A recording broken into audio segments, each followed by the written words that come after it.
और उसके बाद में जब आपने लिफ्ट को डाउनवर्ड एक्सेलेरेशन कर दिया तो नीचे की ओर mg और ऊपर की ओर नॉर्मल, राइट? अरे हाँ है ना। तो यहाँ पे नॉर्मल जो होगा वही वेट मेजरमेंट के लिए यूज किया जाता है वेइंग मशीन द्वारा। तो mg minus normal should be equal to m into A. तो नॉर्मल ही वेट मेजरमेंट के लिए यूज किया जाता है, तो m इंटू जी माइनस ए हो गया। तो अब नॉर्मल का मेजरमेंट ये है तो यही वेट कहलाएगा। पहले नॉर्मल का मेजरमेंट ये था तो ये वेट कहला रहा था। इनका रेशियो है 3:2। तो यहाँ से आ गया ना हमारे पास 2g is equal to 3g minus 3। सही बात बोल रहे हैं। तो 3a is equal to g, a की वैल्यू जी बाई 3 हो गया।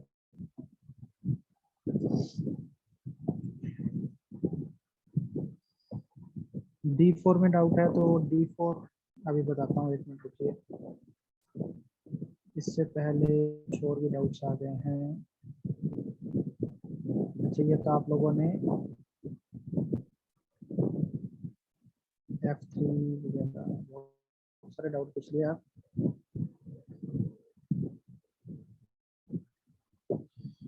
ठीक है, सबसे पहले D4 देख लो। 2-3 बच्चों ने डाउट पूछ लिया।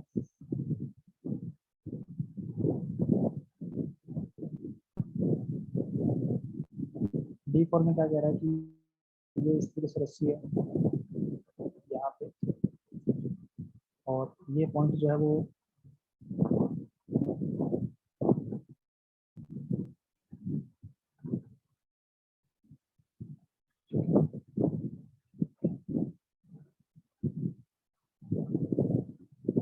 ये पॉइंट जो है वो नीचे जा रहा है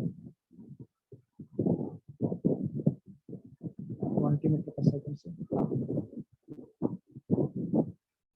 और ये पॉइंट जो है वो इधर जा रहा है v equal to root 2x।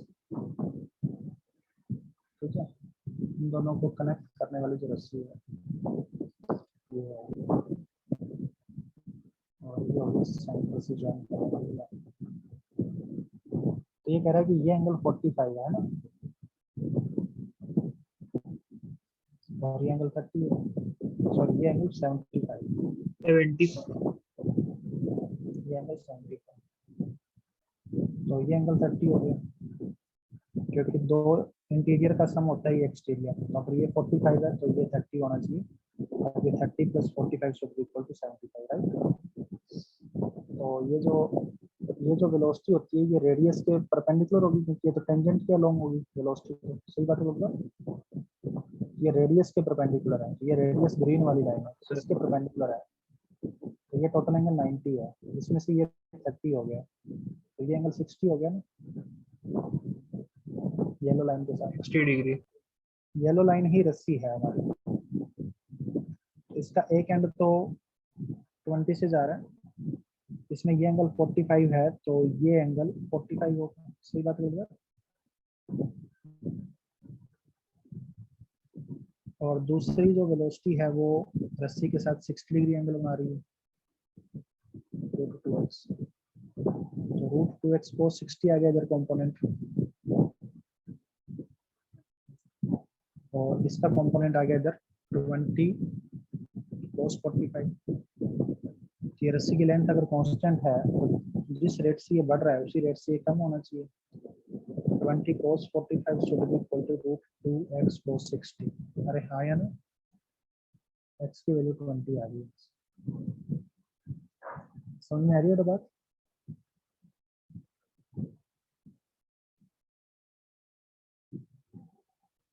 हाँ सर, लेकिन एक पॉइंट पे आने के बाद में तो फिर रस्सी टाइट नहीं रह पाएगी ना। नहीं, रस्सी इस इंस्टेंट पे टाइट है ना, तो अपने को इस इंस्टेंट पे वेलोसिटी पूछी जा रही है। अच्छा ओके, समझा समझा। बाद में अगले इंस्टेंट पे क्या होगा, अगले इंस्टेंट पे तो ये एंगल भी ये सेम नहीं रहेंगे ना। समझ में आ रही है तो बात? अपने को इस इंस्टेंट की बात करनी है, राइट? हाँ सर समझा। और कोई डाउट है?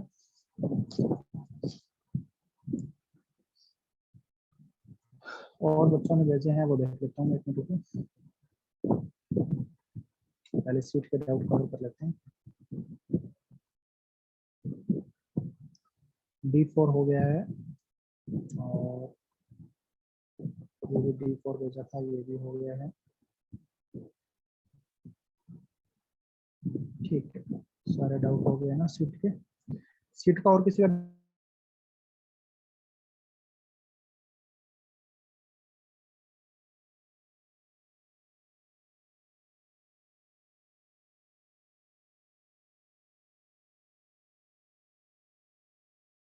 किससे बैलेंस किया जाएगा? The vertical component of the thrust created by the air current striking the lower surface of wing. Okay. The force due to the reaction of gases ejected by the revolving propeller. Okay.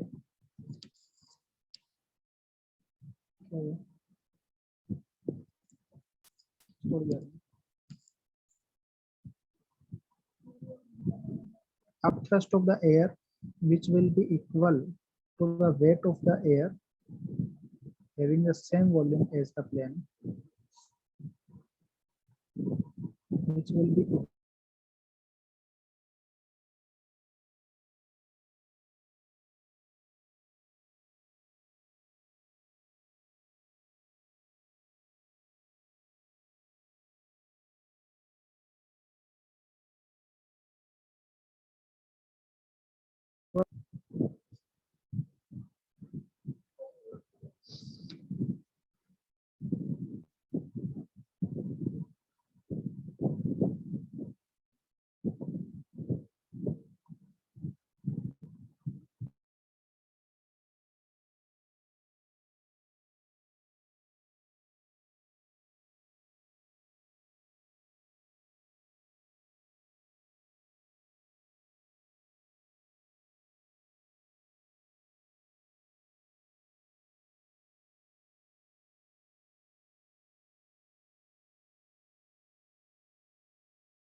Bernoulli principle का question है।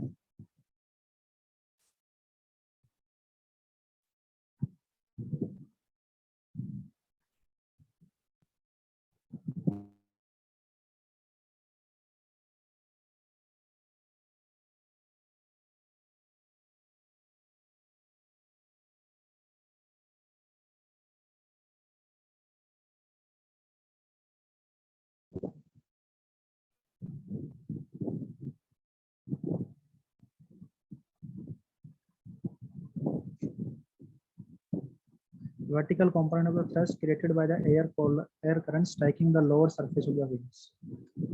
Fluid का question है बेटा, आप अभी नहीं समझ सकते, इसको छोड़ो, बिना मतलब का डाल दिया ये। और कौन सा क्वेश्चन डाउट है भाई?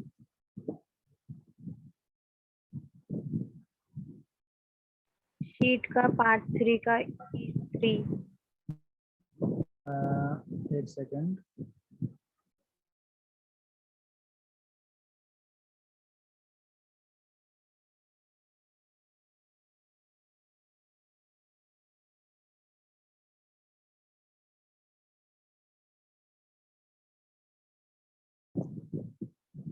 क्या बोल रहा है कि देखिए यहाँ पे एक टेबल है और इस टेबल पे यहाँ पे पुली लगी हुई है।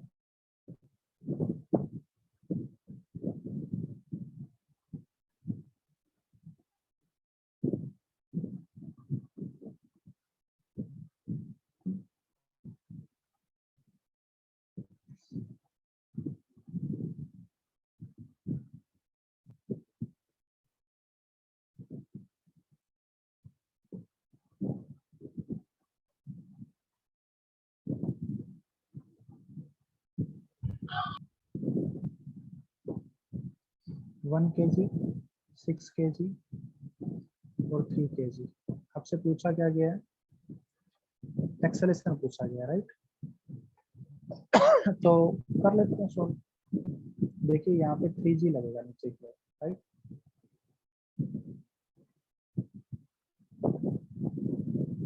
और यहाँ पे 1g लगेगा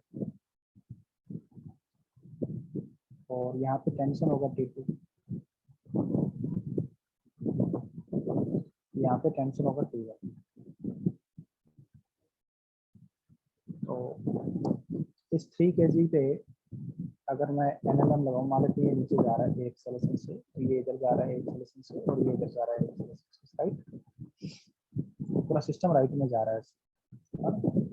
तो 3g minus T2 is equal to 3 into 8।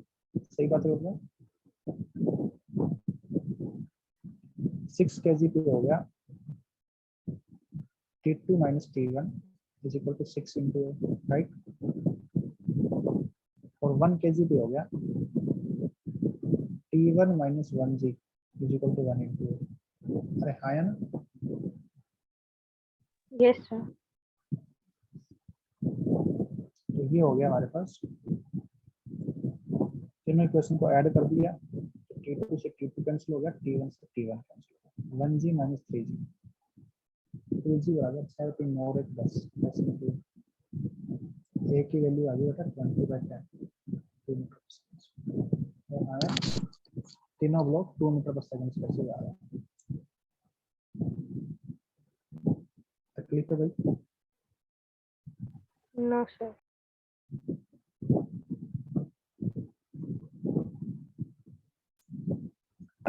और कोई डाउट?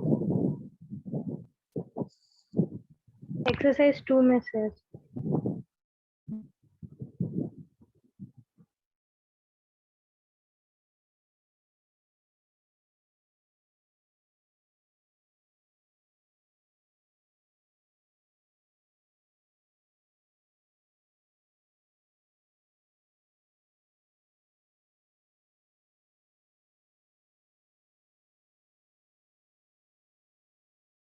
तो यहाँ पे एक ब्लॉक है,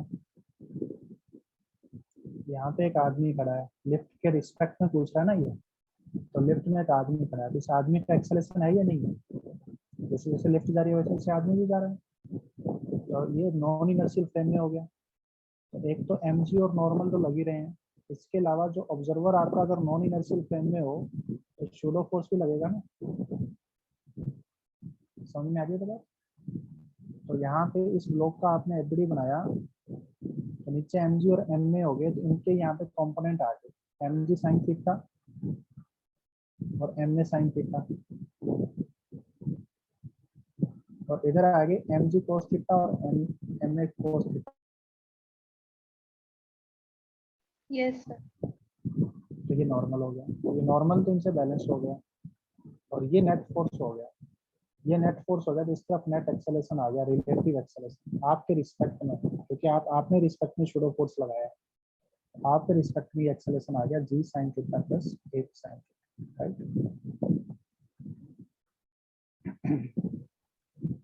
बेटा क्वेश्चन भेजो, आप मेरे को बोल के मत बताओ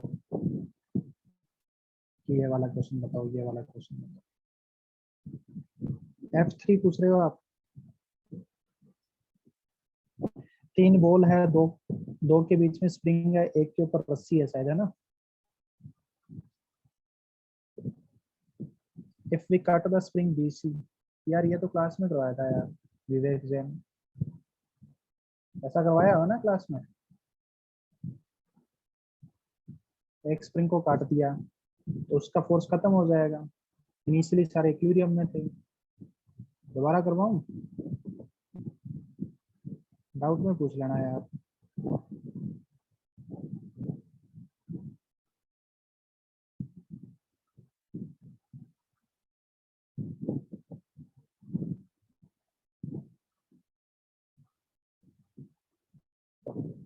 क्वेश्चन नंबर 7 जो तुमने पूछा है ना प्रिया, एक्सरसाइज 2 वाला, यस सर।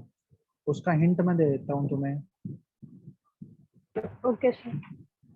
जो रोम्बस की साइड का रेशियो होता है ना, वही रेशियो उनके डायमीटर का होता है, समझे? Yes sir. जो रोम्बस की साइड का रेशियो होगा वही रेशियो उसके डायमीटर्स का होगा। अब आप इसको खुद ट्राई करना, और अगर नहीं हो तो फिर डाउट में पूछना, ठीक है? Okay sir.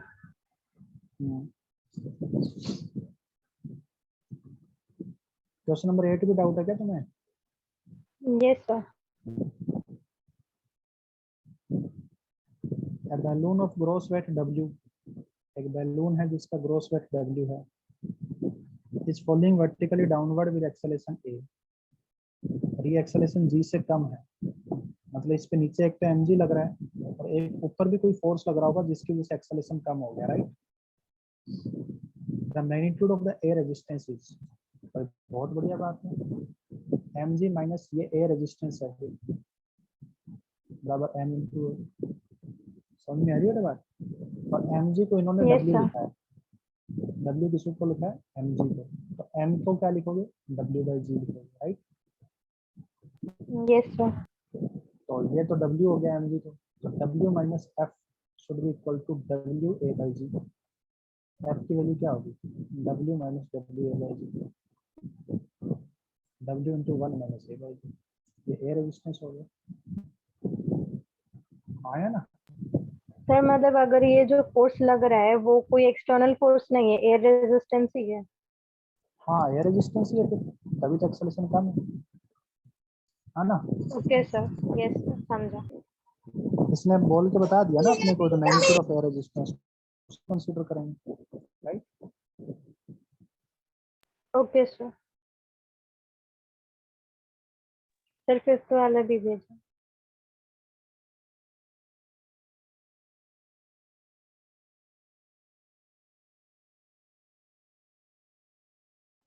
Equilibrium and mass of बीज कैपिटल एम, देन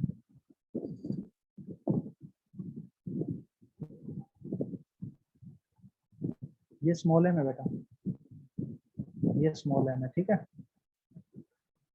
और ये कैपिटल है, अरे हाँ है ना?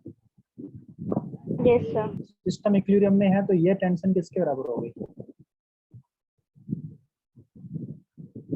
स्मॉल एम जी के बराबर होगी, सही बात है गलत बात? Yes sir.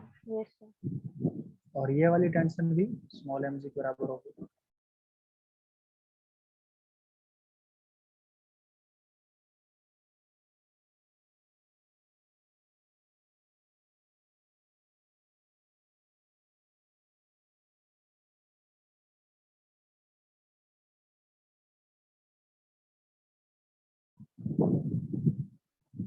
ठीक है, तो small m g cos theta plus small m g cos theta should be equal to capital M g, 2 small m g cos theta should be equal to capital M g, right? अरे हाँ या ना बेटा? Yes sir. तो 2m into cos theta is equal to capital M, तो 2m को, और cos theta हमेशा लेस देन 1 होता है, कभी 1 से बड़ा नहीं होता, यस सर। तो यस सर। 2m को कोई 1 से छोटे नंबर से मल्टीप्लाई करने पे कैपिटल M के बराबर आता है, इसका मतलब 2m जो है वो कैपिटल M से बड़ा है या फिर कैपिटल M के इक्वल है, लेकिन कैपिटल M के इक्वल होने के लिए थीटा को 0 होना पड़ेगा, इक्वल नहीं है, थीटा 0 नहीं है, समझ में आ रही है बात? 2m जो है वो कैपिटल M से बड़ा है, तभी उसको 1 से छोटे नंबर से मल्टीप्लाई करना पड़ता है ताकि कैपिटल M के बराबर आ जाए, सही बात है गलत बात? Yes sir. तो बी ऑप्शन हो जाएगा इसमें, अरे हाँ या ना? Yes sir.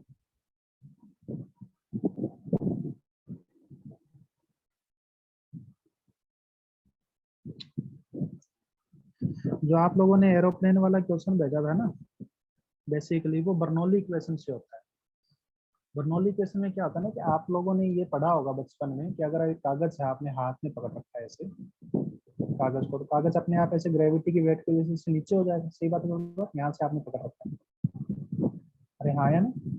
हाँ तो आप इस कागज के ऊपर से पैरेलली अगर हवा फेंकोगे, ऊपर से, नीचे से नहीं, ऊपर से, तो ये कागज नीचे जाने के बजाय ऊपर की ओर उठेगा, पता है? करके देखना इसको। ऐसा क्यों होता है? क्योंकि जिस तरफ हवा चलती है ना, उधर प्रेशर कम हो जाता है। यहाँ पे हवा का प्रेशर कम हो जाएगा क्योंकि हवा मूव करने लगती है, और नीचे की हवा मूव नहीं की तो हवा का प्रेशर ज्यादा होगा। तो यहाँ से प्रेशर ज्यादा है तो ज्यादा फोर्स लगेगा, ऊपर से फोर्स कम होगा, इसलिए कागज ऊपर की ओर मूव करेगा, राइट। यही सेम केस एरोप्लेन के केस में होता है कि ऊपर की जो हवा है वो तेज स्पीड से चलती है और नीचे की हवा कम स्पीड से चलती है, मतलब उसका विंग जो है वो इस हिसाब से डिजाइन होता है। तो नीचे की हवा को तो उसका पंखा लगा होता है ना यहाँ पे, वो खा जाता है, सही बात है लग रहा है। और ऊपर की हवा उसके तेज स्पीड से चलती है, तो ऊपर की हवा तेज स्पीड से चलने से ऊपर का प्रेशर कम हो गया और नीचे का प्रेशर ज्यादा हो गया। समझ में आ रही है बात? Yes sir. तो ऊपर का प्रेशर तो कम हो गया और नीचे का प्रेशर ज्यादा हो गया, लोअर, इसलिए वो ओवरऑल प्रेशर ऊपर की ओर हो गया।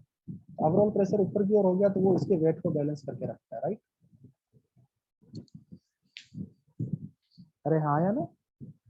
यस। Yes sir. तो ये कहानी होती है। तो ये अपन फ्लूइड में पढ़ाएंगे बर्नौली इक्वेशन, तो वहां से आपको समझ में आएगी, ठीक है। जब फ्लूइड फ्लो करता है तो प्रेशर कम होता है। सर टेस्ट में एनएलएम के क्वेश्चंस कम और वेक्टर के क्वेश्चन ज्यादा थे, फोर्स वेक्टर वगैरह ये सब था। एनएलएम कंस्ट्रेंट मोशन का क्वेश्चन ही नहीं था। तो ऐसा है इसके पीछे, मेरे को जो लग रहा है कि जिस टीचर ने पेपर बनाया है ना, उनका एनएलएम कंप्लीट नहीं हुआ है, तो उन्होंने पहले की चीजों को ज्यादा डाल दिया। और इसे क्योंकि 4 क्वेश्चन तो सीधे वेक्टर्स के थे। हाँ, यस सर। नहीं एनएलएम के डालने चाहिए थे, गलत बात है। एनएलएम सिलेबस में दिया है तो फिर पूरा एनएलएम ही डालना चाहिए। कोई बात नहीं, मैं बात करूंगा आपकी बार, ठीक है। ऐसा मत करना नेक्स्ट क्लास में, नेक्स्ट टेस्ट में। तो अभी मैं आपको जो है कुछ काम दे रहा हूँ करने के लिए, ठीक है। Yes sir. हाँ, मतलब इसके आगे अपना एनएलएम कंप्लीट हो गया, फ्रिक्शन चालू करना है। तो फ्रिक्शन को मैं नेक्स्ट क्लास में ही चालू करूंगा। अभी राइट नाउ मैं थोड़ा पढ़ा नहीं सकता क्योंकि मेरी थोड़ी तबीयत सही नहीं है। तो आप एक्सरसाइज 2 जो है ना पार्ट 1 एनएलएम का, वो भेजिए। ओके सुन रहे हो मेरी बात? Yes sir. ये सॉल्व कीजिए, और जिसका ये हो गया है वो एक्सरसाइज 2 का पार्ट 3 सॉल्व कीजिए एनएलएम का। समझ में आ रही है तो बात? और जो भी डाउट हो मुझे व्हाट्सएप पे मैसेज कर देना अभी भी, मतलब जो भी दिक्कत आ रही है आपको, कुछ भी पूछना हो मुझे व्हाट्सएप पे मैसेज कर देना, ठीक है। मीटिंग चालू है लेकिन आप लोग इसको अभी सॉल्व करोगे क्लास के दौरान, ठीक है। हाँ, आप एक्सरसाइज 3 के डाउट पूछ सकते हो मेरे से।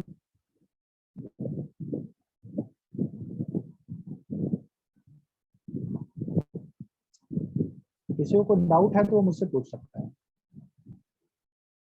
सर एक्सरसाइज 3 का हाँ, जो भी डाउट है आप पूछ सकते हो। एक्सरसाइज 3 के डाउट्स हैं तो पूछ लो भाई, एक्सरसाइज 3 भी होमवर्क में दिया था।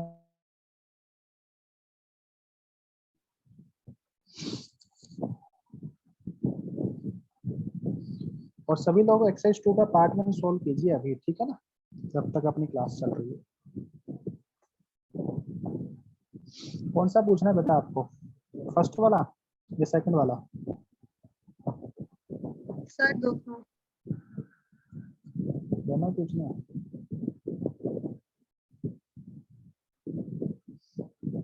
एक पैराबोला दे रखा है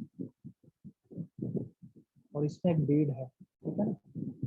पैराबोला को आप एक्सेलेरेट करवा रहे हो, आप पैराबोला के ऊपर बैठ जाओ। आप पैराबोला के ऊपर बैठ जाओगे तो इस पे शूडो फोर्स लगेगा, सही बात है। उस बात आपके रिस्पेक्ट में लगेगा ना। तो ये बीड इस शूडो फोर्स की वजह से यहाँ पे चला गया, आपको ये लग रहा है कि शूडो फोर्स की वजह से गया, राइट। तो ये यहाँ पे चला गया और एम जी नीचे लग गया और नॉर्मल ऐसे हो गया। अब ये आपके रिस्पेक्ट में ये बीड यहाँ पे क्या है, इक्विलिब्रियम में है, सही बात है बोलते हैं? अरे हाँ या ना बोलो। Yes sir. तो इसके नॉर्मल के दो कंपोनेंट आएंगे, जैसे कि एंगल थीटा है तो एन कोस थीटा और एन साइन थीटा, राइट। तो आपने कहा कि बीड हमारे लिए इक्विलिब्रियम में है, क्योंकि आपको न तो बीड का मोशन दिखाई दे रहा, न ही पैराबोला का मोशन दिखाई दे रहा। तो आपने बोला कि एन कोस थीटा तो एम ए के बराबर हो गया, और N sine theta m g के बराबर हो गया, आया ना। तो यहाँ से सर टेन थीटा तो जी अपॉन ए आ गया, राइट। Yes sir. लेकिन जहाँ पे बीड गया है वहां पे थीटा कौन था? थीटा इसके परपेंडिकुलर का वेक्टर था, राइट। परपेंडिकुलर मतलब नॉर्मल का हॉरिजॉन्टल के साथ एंगल था। तो इसके टेंजेंट का हॉरिजॉन्टल के साथ कितना एंगल होगा ये बताओ? क्या ये भी थीटा होगा? Yes sir. नहीं बेटा, ये थीटा है तो ये 90 माइनस थीटा हो गया, राइट। और ये 90 माइनस थीटा हो गया तो ये भी 90 माइनस थीटा हो गया। अरे हाँ या ना। यस तो इसका स्लोप किसके बराबर हो गया? tan of 90 minus theta. तो स्लोप होता है dy बाई डी एक्स। अरे हाँ या ना बेटा। तो यहाँ से कोट थीटा की वैल्यू किसके बराबर आ गई? tan 90 minus theta is cot theta.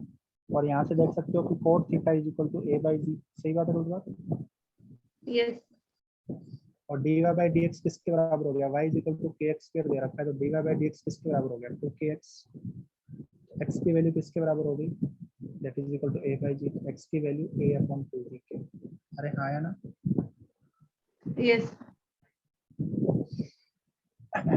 समझ में आया भाई? यस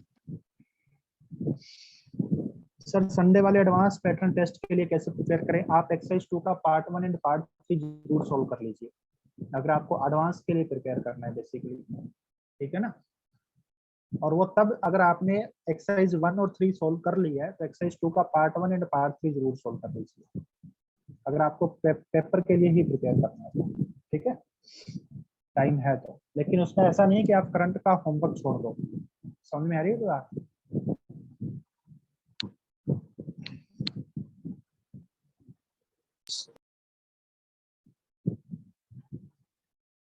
एक हॉट एयर बैलून है carrying some passenger and some sandbags of the mass 1 kg each, so that its total mass is 480 kg.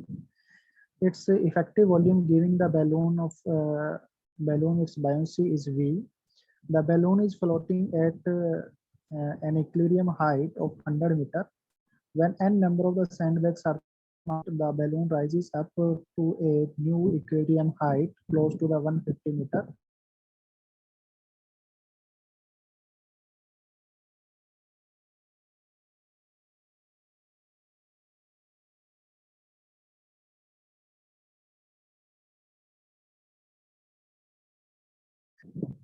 इससे फ्लूइड का डोसल है। देखो इसमें एक्चुअली नीचे इसका वेट हो गया, वेट में कौन कौन आ गया? 480 kg है ना पहले, यस सर। 480 इंटू जी आ गया वेट, ठीक है बेटा। और ये बैलेंस हो रहा था 482 से, और 482 में आपको बता दूं कि density of air into volume of balloon होगा। समझ में आ रही है बात? यस ये कहानी है। तो ये पहले इससे बैलेंस हो रहा था, ठीक है। तो यहाँ की जो एयर की डेंसिटी है वो rho air into volume of balloon is equal to 480 into. अब थोड़ी देर बाद आपने बैलून का मास कम कर दिया ना, कुछ सैंडबैग्स नीचे गिरा दिए, let us suppose n number of sandbags आपने नीचे गिरा दिया। समझ में आ रही है बात? यस जिससे बैलून कुछ बैलून का वेट कम हो गया, बैलून का वेट कम हो गया तो फिर इसमें नीचे जो वेट लगने लगा वो 480 माइनस n, क्योंकि आपने n सैंडबैग्स नीचे गिरा दिए, हर एक सैंडबैग 1 kg का था तो n kg नीचे गिरा दिया। अब इतना मास रह गया, इतना जी नीचे की ओर वेट लगने लगा, और ये कुछ और हाइट पे चला गया जहाँ पे डेंसिटी कुछ और है। समझ में आ रही है बात? तो ये रो डेस होगी, रो डेस और वॉल्यूम सेम है। समझ में आ रही है बात? यस अब आ गया सर। यहाँ पे rho dash into volume same is equal to 480 minus n upon g। अब rho as a function of h आपको दे रखा है, वो यहाँ पे पुट कर दीजिए दोनों जगह पे, हाइट भी आपको पता है, और दोनों इक्वेशन को डिवाइड कर दीजिए, वहां से n आ जाएगा, राइट। Yes. समझ में आ रही है बात? हाँ sir. हो गए तुम्हारे क्लियर? Yes. विवेक जैन ने ग्राफ वाला क्वेश्चन पूछा है कि F not F is equal to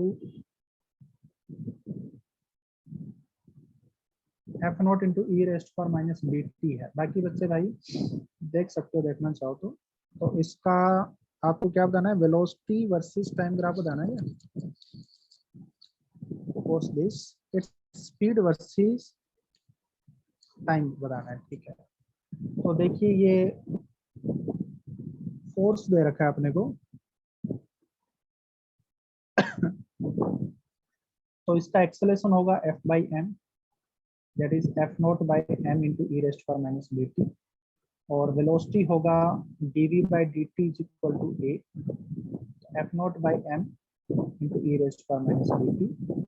तो v की वैल्यू आ जाएगी इसका इंटीग्रेशन करने से E raised power minus B T upon minus B, है ना, अपॉन माइनस। अरे सुन रहे हो मेरी बात? Yes, इसको sir. इंटीग्रेट किया ना, e raised to minus bt upon minus. So this is velocity as a function of time. And at t equal to 0 पे, अच्छा इसमें प्लस कांस्टेंट c भी आएगा, तो at t equal to 0 पे ये रेस्ट पे था, तो आप t की वैल्यू 0 डालने पे v की वैल्यू 0 आनी चाहिए, तो c की वैल्यू आ जाएगी हमारे पास f not by m positive का। at t equal to 0 पे v की वैल्यू 0 डालोगे तो v as a function of time जो आएगा हमारे पास वो f not by m b into 1 minus e raised power minus B t आएगा। अब इसका ग्राफ बनाना है, राइट।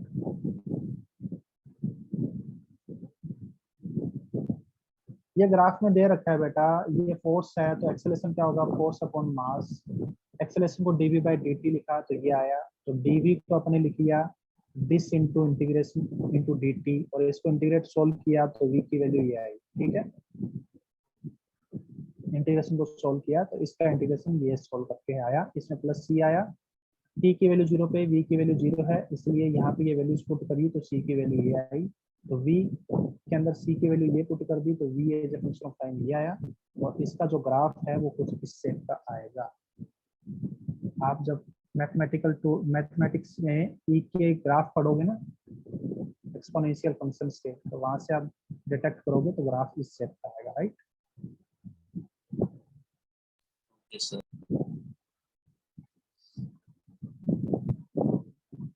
ओके भाई,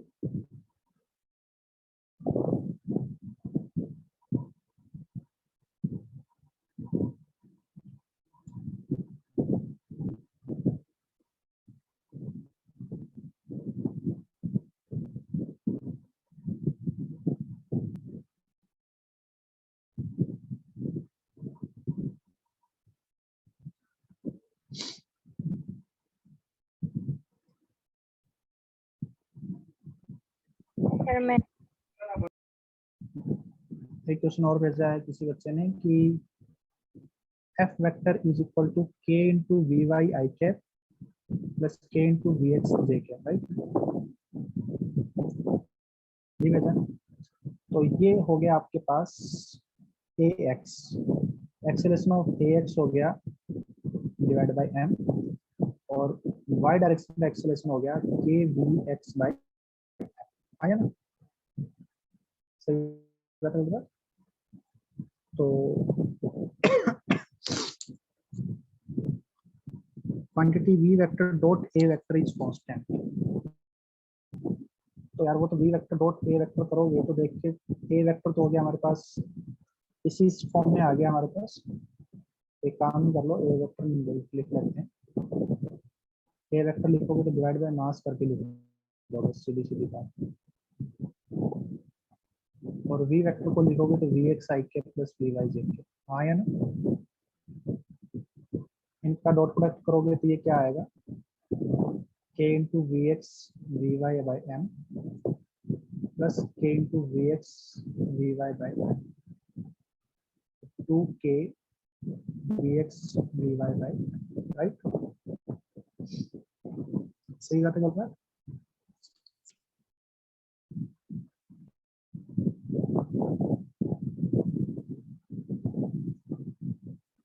और यहाँ से देख सकते हैं कि d v x by D t, मतलब ये ए एक्स हो गया और इसकी वैल्यू होगी के वी वाई अपॉन में एम, और d v y upon d t जो एक्सेलरेशन इन वाई डायरेक्शन हो गया, और ये हो गया k v y upon v x upon m, right. तो यहाँ से आप इन चीज़ों को सोल्व कर सकते हो। तो इसको, इन दोनों इक्वेशन को डिवाइड करेंगे तो ये आएगा हमारे पास डी वी वाई अपॉन में d v x is equal to v x upon में वी वाई। तो v y is equal to v x d v x, दोनों साइड में इंटीग्रेट कर सकते हैं। तो यहाँ से आएगा वी वाई का square minus square is equal to some constant. समझ में आ रही है तो बात, ये इक्वेशन बनेगी आपकी।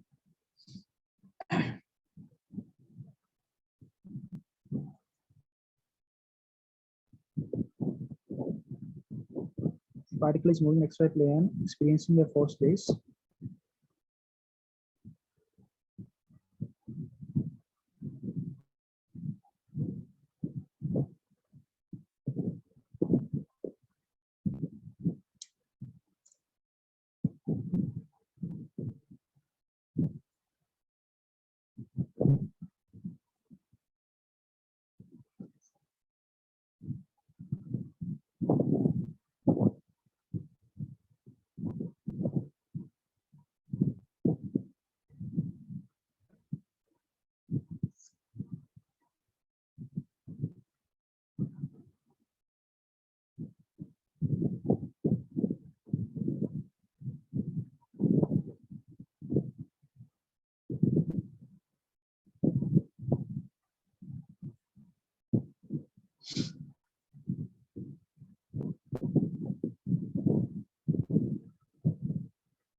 तो यहाँ से देख सकते हो आप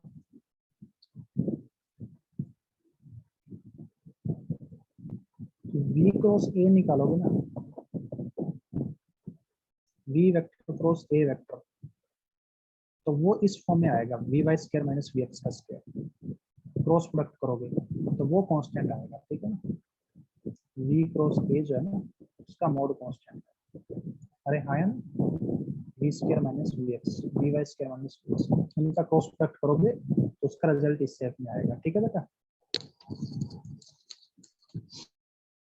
समझ में आ रही है बात।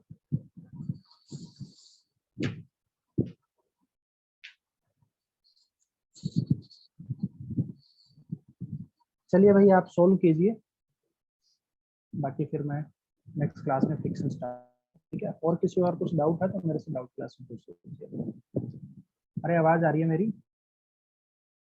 हाँ Yes, सर। sir.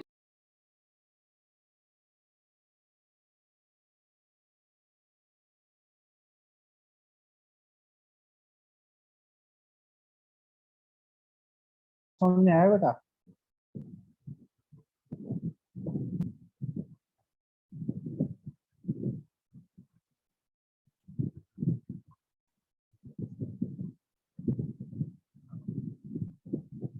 ये आया समझ में तुम्हें?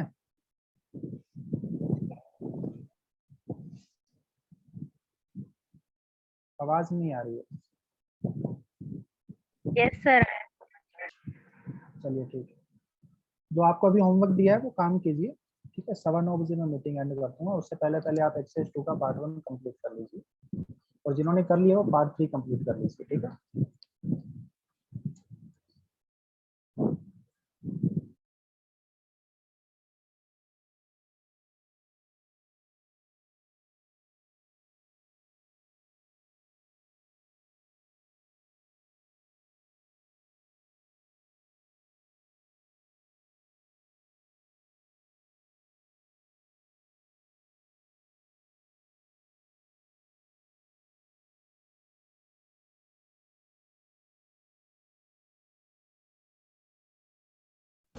अगर किसी को कुछ पूछना हो तो व्हाट्सएप पे मैसेज कर दीजिएगा।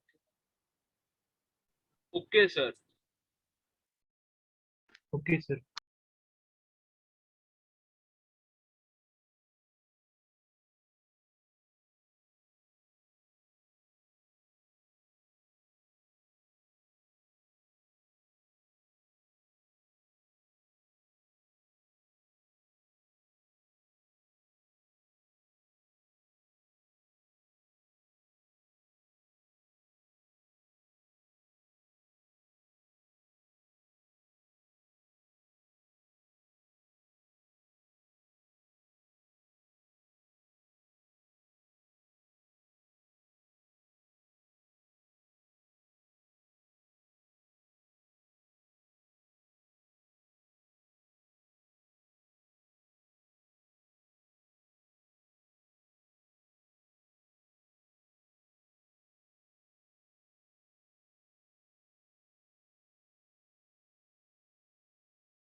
ठीक है, और ब्लॉक एक की स्पीड पूछिए बी के रिस्पेक्ट में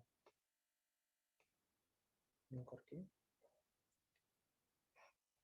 तो 3 इक्वेशन L1, L2 और L3, ये स्पीड अपने को u दे रखी है, ये अपने को बतानी है, इसकी v मान लेता हूँ।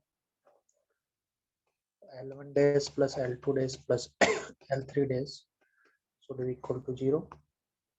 L1 डैश देखें तो u minus v, L2 dash देखें तो u माइनस v, है ना।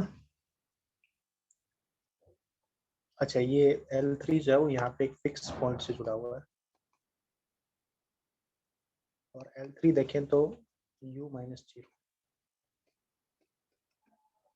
तो यहाँ से 2v की वैल्यू 3u के बराबर आ गया, तो v is equal to 3u। तो पीछे वाला ब्लॉक जो है वो 3u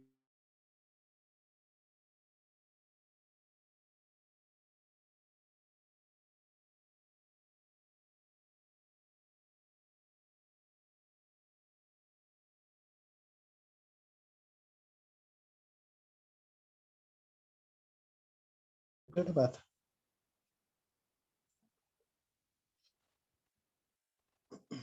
आया ना समझ में प्रिय?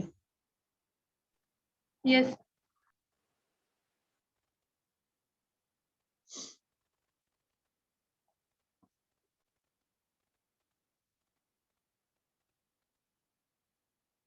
भाई इसमें शूडो फोर्स लगा दो, जो आपने तुमने जो सेकंड क्वेश्चन पूछा है ना, उसमें आपने शूडो फोर्स लगा दो उसके ऊपर।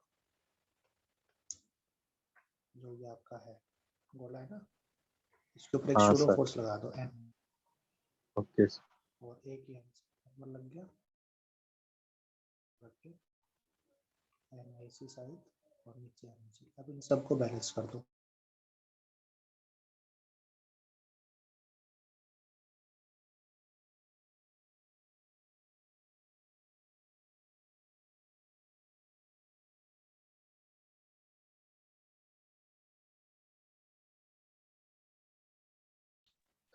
चलिए भाई, आज की क्लास में यही एंड कर रहा हूँ, बाकी ओके नेक्स्ट सर। क्लास में। Okay sir, bye sir, thank you. ठीक है। चलिए एवरीवन, क्वेश्चन कर लीजिएगा ये एक्सरसाइज sir. 2 के पार्ट, ठीक है। Okay okay sir, thank you. Okay bye, thank you.